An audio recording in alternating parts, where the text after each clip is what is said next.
ഒരു ജനപ്രതിനിധി എനിക്കെതിരെ സൈബർ അറ്റാക്ക് അഴിച്ചുവിട്ടു. അന്ന് നിങ്ങളിൽ എത്ര പേർ എൻ്റെ കൂടെ നിന്നു? ഏത് നിമിഷം എവിടുന്ന് വേണമെങ്കിലും ഒരു കേസ് വരുമെന്ന ഒരു ബോധ്യത്തോടെ വേണം ഇത്തരം സംവിധായകരും എഴുത്തുകാരന്മാരും നടന്മാരും ഒക്കെ ഇനി പെരുമാറാനെന്നുള്ളത് ഒരു വലിയ സന്ദേശമാണ്. വീണ്ടും ഒരു തെരഞ്ഞെടുപ്പ് വരെയാണ്. ഒരു വനിത ഒരു വോട്ടർ എന്നുള്ള നിലയിൽ എങ്ങനെയാണ് ഈ ഒരു തെരഞ്ഞെടുപ്പിനെ നോക്കിക്കാണുന്നത്? ഞാൻ വളരെ ഉത്കണ്ഠയോടെയാണ് ഈ തെരഞ്ഞെടുപ്പിനെ നോക്കുകയും കാണുകയും ചെയ്യുന്നത്. ഈ തെരഞ്ഞെടുപ്പിൽ നമ്മളെത്തി നിൽക്കുന്ന ഒരു ദശാസന്ധിയുണ്ട്. രാജ്യത്തെ അന്തരീക്ഷം തീരെ ആശാവഹമല്ല. പശ്ചിമേഷ്യയിലെ യുദ്ധ സാഹചര്യം വളരെ പ്രധാനമാണ്. ഈ പ്രവാസികളുടെ തിരിച്ചുവരവ് ഒരു വലിയ ഭീഷണി ഉണർത്തി മുന്നിലുണ്ട്. ഈ ഒരു സാഹചര്യത്തിൽ വരാൻ പോകുന്ന 5 വർഷം നമ്മൾ നേരിടാൻ പോകുന്ന പലതരം പ്രതിസന്ധികളിൽ മലയാളികളെ നയിക്കാനും അതിജീവനം ഉറപ്പാക്കാനുള്ള സംഗതികൾ പ്രവർത്തനങ്ങൾ ഏകോപിപ്പിക്കാനും ഇപ്പോഴത്തെ ഇടതുപക്ഷ ഗവൺമെൻറ് പോലെ വളരെ ശക്തമായൊരു സംവിധാനം വേണമെന്ന് ഞാൻ വിശ്വസിക്കുന്നു. തൽക്കാലം മുമ്പിൽ ഇടതുപക്ഷമാണ് അത് തെളിയിച്ചിട്ടുള്ളതുകൊണ്ട് ഇപ്പോൾ പ്രളയത്തിൻ്റെ കാര്യത്തിലായാലും ഓഖിയുടെ കാര്യത്തിലായാലും ചൂരൽമലയുടെ കാര്യത്തിലായാലും അവർക്കൊരു ക്രൈസിസ് മാനേജ്മെൻറ്റിനൊരു കൃത്യമായ ഒരു ശേഷിയുണ്ട്, അവർക്കതിനൊരു സിസ്റ്റമുണ്ട്. അത് മറ്റു മുന്നണികൾക്ക് അവകാശപ്പെടാൻ സാധിക്കുമെന്ന് ഇതുവരെയുള്ള അവരുടെ പ്രവർത്തനത്തിൽ നിന്ന് എനിക്ക് തെളിഞ്ഞിട്ടില്ല. അതുകൊണ്ട് എനിക്ക് തോന്നുന്നു ഇത് ഇടതുപക്ഷം വരുന്നതാണ് നല്ലത്. എല്ലാ മുന്നണികളും സ്ത്രീകൾക്കൊപ്പമെന്ന് പറയുകയും പക്ഷേ ഒരു സ്ഥാനാർത്ഥിത്വം അല്ലെങ്കിൽ ഒരു നേതൃസ്ഥാനത്തേക്ക് വരുന്നൊരു സാഹചര്യത്തിൽ സ്ത്രീകളുടെ എണ്ണം വളരെ കുറവാണ്. അപ്പോൾ എന്തുകൊണ്ടാണ് അങ്ങനൊരു സാഹചര്യം ഉണ്ടാകുന്നത്? ഇപ്പോഴും ഈ ഒരു നൂറ്റാണ്ടിലും നമ്മൾ സ്ത്രീകൾ വളരെ വലിയ രീതിയിൽ മുന്നേറ്റം നടത്തുന്നു എന്ന് പറയുന്ന ഈ കാലഘട്ടത്തിൽ പോലും എന്തുകൊണ്ടാണ് ഒരു നേതൃസ്ഥാനത്തേക്ക് ഒരു സ്ത്രീക്ക് വരാൻ വലിയ വിഷമം ഉണ്ടാകുന്നത് എന്നാണ് കരുതുന്നത്? നേതൃസ്ഥാനത്തേക്ക് മുമ്പ് വന്ന സ്ത്രീകളൊന്നും മറ്റ് സ്ത്രീകൾ വരാൻ താല്പര്യം പ്രകടിപ്പിച്ചില്ല എന്നുള്ളതായിരിക്കണം ഒരു കാരണം. രണ്ടാമത്തെ കാരണം, ഈ സമൂഹം സ്ത്രീകൾ പൊതുരംഗത്തേക്ക് ഇറങ്ങിക്കഴിഞ്ഞാൽ അവരുടെ സാമൂഹികമായ അതുവരെയുള്ള ശീലങ്ങളും വിശ്വാസങ്ങളും ഒക്കെ അഴിച്ചു പണിയേണ്ടി വരും എന്നുള്ളത് കൊണ്ട് സ്ത്രീകളെ മുന്നോട്ട് വിടാനൊരിക്കലും ധൈര്യപ്പെട്ടിരുന്നില്ല. ഇതൊരു വളരെ അൺഈക്വലായൊരു ലോകമായി നിലനിർത്തുന്നതാണ് ഈ പിന്തിരിപ്പന ആശയങ്ങൾ വെച്ച് പുലർത്തുന്ന രാഷ്ട്രീയ പാർട്ടികൾക്ക് സൗകര്യം. അതിനെ മറികടക്കുക എന്നുള്ളത് ഒരു വലിയൊരു വെല്ലുവിളിയാണ്. അതിന് സ്ത്രീകളുടെയും ഒപ്പം തന്നെ പുരുഷന്മാരുടെയും വളരെ ബോധപൂർവമായ ഒരു എഫർട്ട് ഉണ്ടാവണം. ഈ എഫർട്ടിനപ്പുറത്തേക്ക് അഭിപ്രായം പറയുന്ന സ്ത്രീയെ അല്ലെങ്കിൽ ആക്റ്റീവായി നിൽക്കുന്ന എഫർട്ടിനകത്താണ് അഭിപ്രായം പറയുന്ന സ്ത്രീക്ക് അഭിപ്രായം പറയാനുള്ള സാഹചര്യം ഉണ്ടാക്കേണ്ടത്. ഇപ്പോൾ ഒരു ജനപ്രതിനിധി എനിക്കെതിരെ സൈബർ അറ്റാക്ക് അഴിച്ചുവിട്ടു.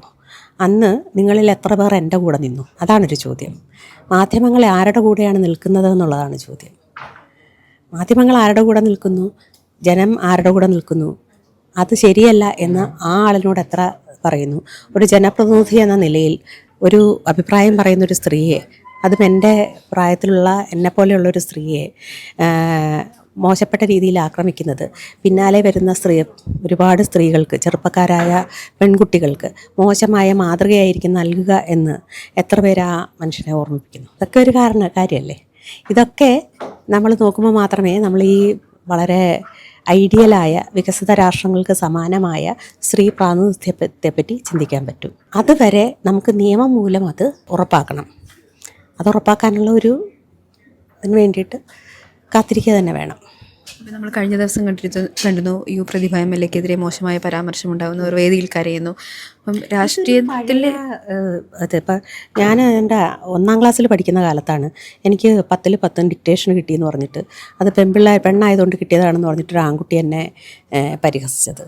ഇത് എല്ലാ കാലത്തും ശ്രദ്ധിക്കപ്പെടുന്ന, കഴിവ് തെളിയിക്കുന്ന ഒരു പുരുഷൻ സ്ത്രീയും കൂടെ നിൽക്കുമ്പോൾ പുരുഷൻ ചെറുതാണെന്ന് തോന്നൽ ഉളവാക്കുന്ന തരത്തിലുള്ള ആത്മവിശ്വാസമുള്ള സ്ത്രീക്കെതിരെ ഇക്കാലം അത്രയും ആളുകൾ അവളെ മര്യാദ പഠിപ്പിച്ചിരുന്നത് ഇങ്ങനെ തന്നെയാണ്. ഇത് ഈ 21ാം നൂറ്റാണ്ടിൽ ഇതേ വിദ്യ തന്നെ ഇവർക്ക് പ്രയോഗിക്കാനുള്ളൂ എന്നുള്ളതാണ് എൻ്റെ ചോദ്യം.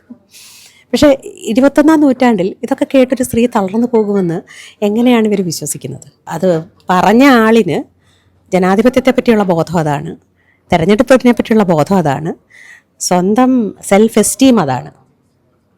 അതാണ് അദ്ദേഹത്തിന് ആരെങ്കിലും പറഞ്ഞു കൊടുക്കേണ്ടത്. കഴിഞ്ഞ ദിവസമാണ് സംവിധായകൻ രഞ്ജിത്ത് അറസ്റ്റിലാവുന്നത്. ഹേമ കമ്മിറ്റി അടക്കം വലിയ ചർച്ചകളും ഒക്കെ വന്നിട്ട് ദിവസങ്ങൾക്കപ്പുറമാണ് നമ്മൾ ഇങ്ങനൊരു വാർത്ത കൂടി കേൾക്കുന്നത്. എവിടെയും സ്ത്രീ സുരക്ഷിതയല്ല എന്നുള്ളൊരു സന്ദേശമാണോ വെക്കുന്നത്? ഇതിൻ്റെ സന്ദേശം ഞാൻ വായിക്കുന്നത് എങ്ങനെയാണെന്ന് വെച്ചാൽ, കൂടുതൽ സ്ത്രീകൾ പരാതിപ്പെടാൻ തയ്യാറായിട്ട് വരുന്നു എന്നുള്ളതാണ്. ഇനിമേൽ ഇത്തരം അതിക്രമികൾക്ക് സ്ത്രീ മിണ്ടാതിരിക്കുമെന്ന് വിശ്വസിക്കാൻ തരവില്ല. ഏത് നിമിഷം എവിടുന്ന് വേണമെങ്കിലും ഒരു കേസ് വരുമെന്ന ഒരു ബോധ്യത്തോടെ വേണം ഇത്തരം സംവിധായകരും എഴുത്തുകാരന്മാരും നടന്മാരും ഒക്കെ ഇനി പെരുമാറാനെന്നുള്ളത് ഒരു വലിയ സന്ദേശമാണ്. കേസ് കൊടുക്കാൻ കൂടുതൽ സ്ത്രീകൾ ധൈര്യപ്പെട്ട് വരിക എന്ന് പറയുന്നതാണ് സത്യത്തിൽ സ്ത്രീ സുരക്ഷയുടെ ആദ്യത്തെ ഒരു സന്ദേശം. അഭിപ്രായം പറയുമ്പോൾ ആക്രമിക്കപ്പെടുന്ന ഒരു സാഹചര്യം എല്ലാ കാലത്തും ഉണ്ട്. ഇപ്പോൾ പച്ചയായ രാഷ്ട്രീയം പറയുമ്പോൾ അത്തരമൊരു ഭയമുണ്ടോ? അല്ല, അത് ആക്രമിക്കുമെന്ന് നമുക്കറിയാമല്ലോ.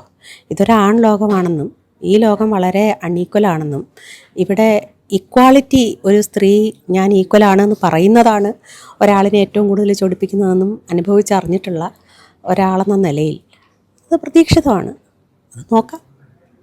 രാഷ്ട്രീയത്തിലാണോ ഞാനാണോ പരാജയപ്പെടുന്നതെന്ന് നോക്കാം. രാഷ്ട്രീയത്തിലേക്ക് എന്തെങ്കിലും വരാനൊരു സാധ്യതയുണ്ടോ? രാഷ്ട്രീയത്തിലേക്ക് ഞാൻ ഇവിടുത്തെ രാഷ്ട്രീയ നേതാക്കളുടെയൊക്കെ ജീവിതം കാണുമ്പോൾ, ഒരു സാധാരണ രാഷ്ട്രീയ പ്രവർത്തകൻ്റെ ജീവിതം കാണുമ്പോൾ, സിനിമകളിലും സീരിയലുകളിലും ഒക്കെ അവരെ ഭയങ്കരമായിട്ട് പരിഹസിക്കാറുണ്ട്. പക്ഷേ ഞാൻ കാണുന്നത് ഒരു രാഷ്ട്രീയ പ്രവർത്തകൻ്റെ, പ്രത്യേകിച്ച് ഒരു ഇടതുപക്ഷ രാഷ്ട്രീയ പ്രവർത്തകരുടെ ഒക്കെ ഒരു ദിവസത്തെ ജീവിതം എന്ന് പറഞ്ഞാൽ അത് നമ്മുടെയൊക്കെ ഒരു 10 ദിവസത്തെ ജീവിതമാണ്. അതിനുള്ള ഒരു social skills, emotional intelligence, even അല്ലാതുള്ള ഇൻ്റലിജൻസ് ഒക്കെ വളരെയേറെ വേണം. അതൊരു വലിയ ശേഷിയും സിദ്ധിയും തന്നെയാണ്. എനിക്കതിന് ഒട്ടും അത്രയൊന്നും സമ്പന്നയല്ല ഞാൻ. രാഷ്ട്രീയക്കാരിയാകാനുള്ള, പക്ഷെ എനിക്ക് രാഷ്ട്രീയമുണ്ട്, ആ രീതിയിൽ രാഷ്ട്രീയമുണ്ട്. പദവികൾ വഹിക്കുക, ഭരണത്തിലേക്ക് വരിക, അതൊന്നും എൻ്റെ മുമ്പിലില്ല. എൻ്റെ ലോകത്ത് ഞാനൊരു സുപ്രീം ലീഡറായിട്ട് തുടരുന്നു.